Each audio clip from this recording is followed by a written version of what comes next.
So one way of doing the flexibility might be, for example, we've been talking about the SLAT.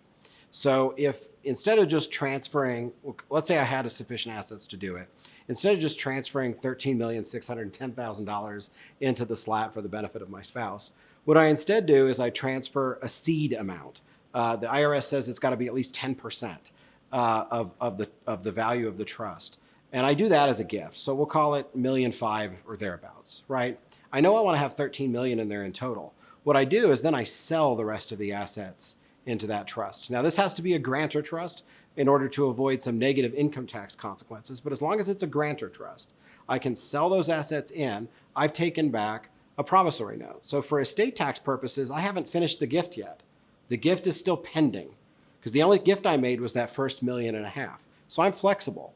If the sunset looks like it's actually going to happen, I just forgive the promissory note. I just write up to the trustee and say, I'm not going to collect anymore.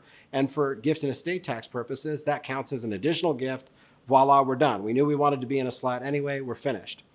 What if, on the other hand, the congressional negotiators and whoever's the president in 2025 comes to some kind of agreement to kick the can down the road for 4 more years? Let's just wait till 2030 and see what happens then with sunset. Well, in that case, I just don't call the promissory note. We just continue on as we have because we're still going to have that higher exemption. We can wait and see. That's the type of flexibility you might consider building into a plan, especially for clients who are a little bit concerned about whether they want to actually do it or not, because it gives you a chance to unwind it at relatively low consequence.